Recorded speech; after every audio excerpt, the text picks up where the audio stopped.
Hi, this is Greg Remke. I'm out in Seattle, Washington, and I'm giving a sort of an informal introduction to the Argo Open resolutions or motions for students who planning to compete there. I'm dressed in my Life is Good informal t-shirt here. And I had a chance last year to give a presentation before the Argo Open to the students competing on the economics of the different motions. So I thought I'd do, I can't be there this year, but I thought I'd do a recording of just some of those economic approaches to the different motions. The first one obviously is the strongest for economics. This House believes that states with high unemployment rates should have the right to engage in protectionist actions to prevent domestic companies from shipping jobs to other states. This is a real problematic wording for the resolution because it assumes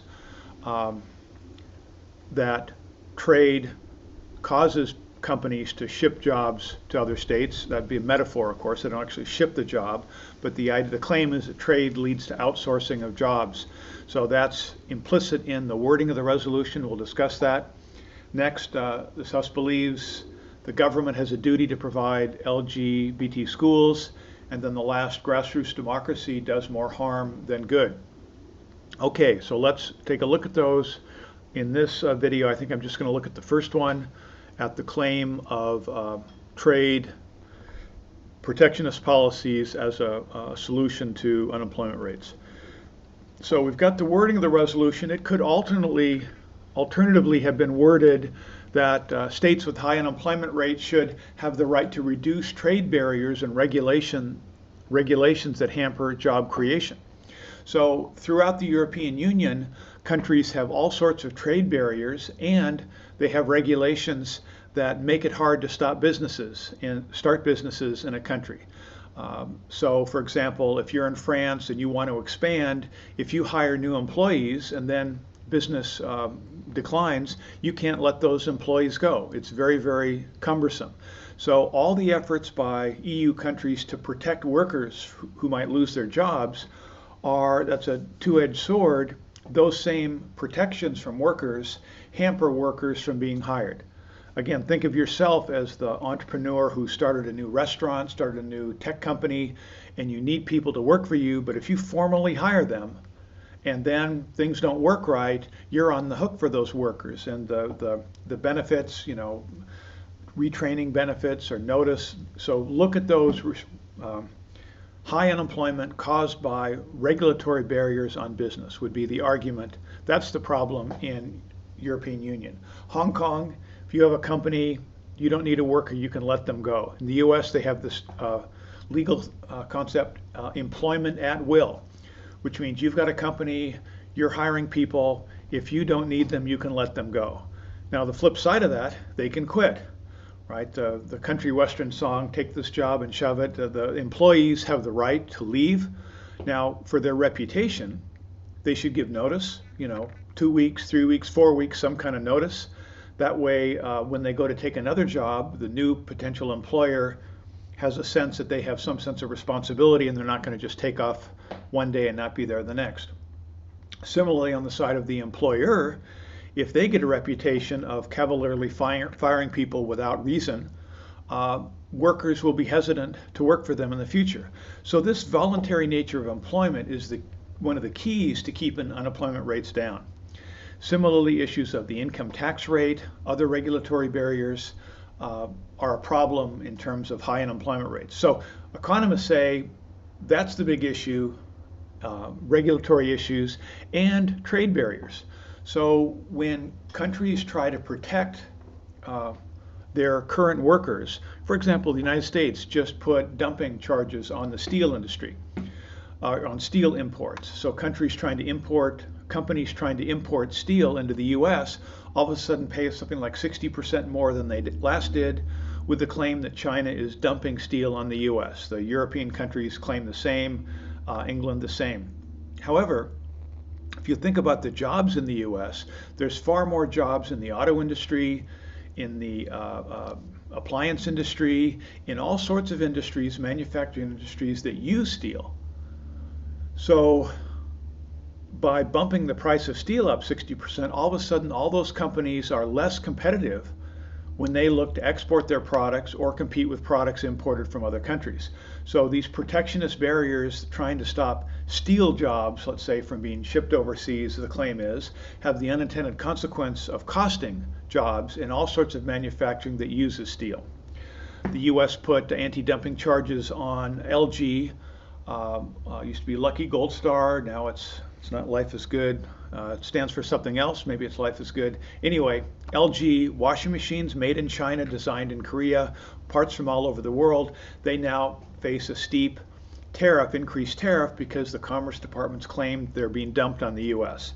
However, that raises the price of appliances in the U.S. That means people pay more for them or have less choices on what they purchase. Does it protect jobs in the U.S. appliance industry? Well, maybe, but the challenge is, by putting walls around the U.S. to keep out less expensive appliances from other countries, you're also preventing reform in the U.S. appliance industry. Those appliances still made here, all of a sudden they are not as competitive, they cost more, and they're not going to be able to export, right? It's harder for them to compete overseas. So the reforms that should be made in terms of capital investment, new management, finding ways to reduce costs by giving people a sheltered environment, companies become less competitive. This is what happened in the U.S. car industry. So those are a number of stories having to do with the fallacy that's embedded in this motion, which is not to say that as debaters you can rewrite the motion yourself. I'm just arguing that this is an important way to look at it. And as support for my claim is a fascinating article in the Los Angeles Times very recently, August 1st. Globalization isn't killing factory jobs. It's not the case that we're shipping jobs overseas because of free trade. Trade is actually, according to the author Dan Griswold, why manufacturing is up 40%. Dan Griswold, along with Don Boudreau, are co-directors of a new globalization project that's part of the Mercatus Center, which is a think tank associated with George Mason University's economics department. So the object here is to look at the claims of the protectionist, who claiming that unemployment and job loss is because of trade, and which is the candidates for president in the U.S., Donald Trump and Hillary Clinton, as well as Bernie Sanders, all claimed that this was the problem, that we needed to get tough with Mexico, get tough with China to save American manufacturing jobs. These claims are the same made in European Union countries as well. So what are the numbers, or what are the details on this? Well, so I'm quoting now from this article. First off, it's true that the number of manufacturing jobs in the U.S. and in EU have gone down. They've declined since the 70s in the U.S.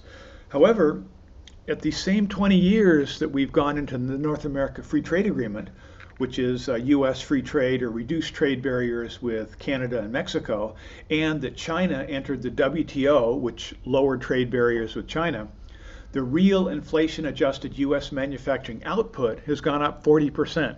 It's a huge increase in output. EU output has gone up as well, although I don't think as much.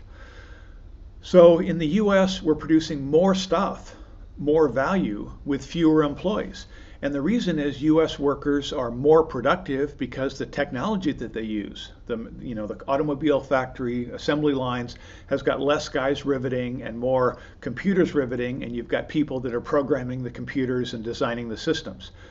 So our system, the sophisticated capital, is improving productivity in EU countries and in the US, and the workers are better paid. In fact, in the US, total manufacturing payrolls, that is the amount of money paid to manufacturing workers, has risen over the last decade, even though the number of workers declined. So pay is higher because productivity is higher. And I would argue that's a good thing. I'm not against welding or against riveting or the other assembly line work that people did to build cars, but that's hard work. It's hard on the body, it's difficult, and to find ways to automate those processes so that the work can be done with machines, reducing costs. It's true that it pushes out labor for people at the time, but that leaves people to work at other jobs. So the real question is, why aren't the other jobs being created?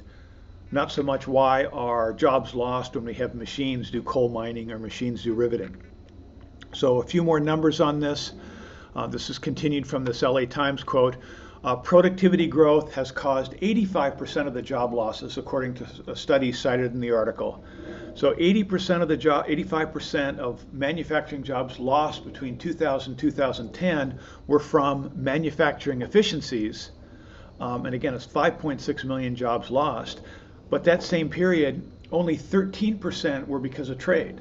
So automation is the source of the turmoil in the manufacturing industry, in the sense of new jobs created, old ones lost, but in the more lost than gained. So people who design the machines, people who design the software, those jobs are created, but they're replacing larger numbers of riveting, welding, and other jobs. And of course, we still have huge demand for welding in the US if you look at the numbers on that. So that's our story. So that resolution seems to imply that trade is the problem, but trade, according to this, is 13% of the problem. 85% is automation improves. So also the claim that Dan Griswold makes, globalization and trade agreements have made for huge contributions.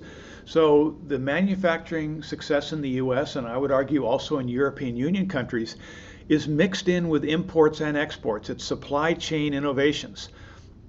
So US jobs in trade-oriented industries pay almost 20% more than jobs not related to trade, let's say restaurants and other work.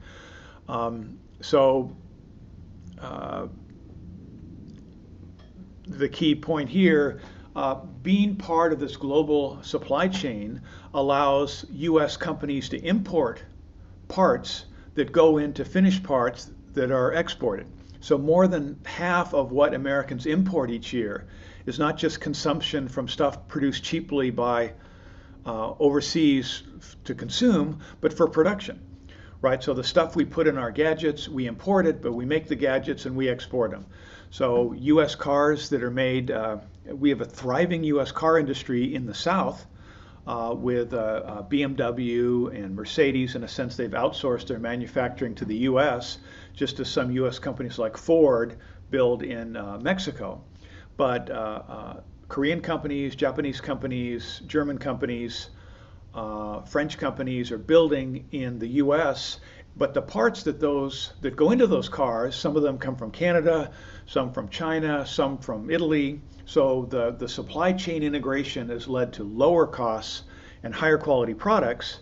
So if you stick protectionist measures in the interest of saving jobs, what you're doing is disrupting the supply chain. And in the case of the EU, if the EU were to do this, that would throw more work to China, Japan, and to US, Canada, Mexico.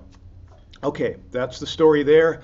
And this is part of the broader story of Adam Smith's Wealth of Nations, the benefits of trade, the integration of the global economy. You've got a decentralized system where people are trying to find the best ways to produce goods and services. I encourage you to look at the Economic Freedom Index. Heritage and Wall Street Journal do one, Fraser Institute and other think tanks do another, freetheworld.com, where you can see the real key to creating jobs and pushing prosperity is decreasing restrictions to job creation and to trade, to have sound monetary policies, reasonable taxation. Those are the reforms that I would argue make more sense with this topic. Thank you very much.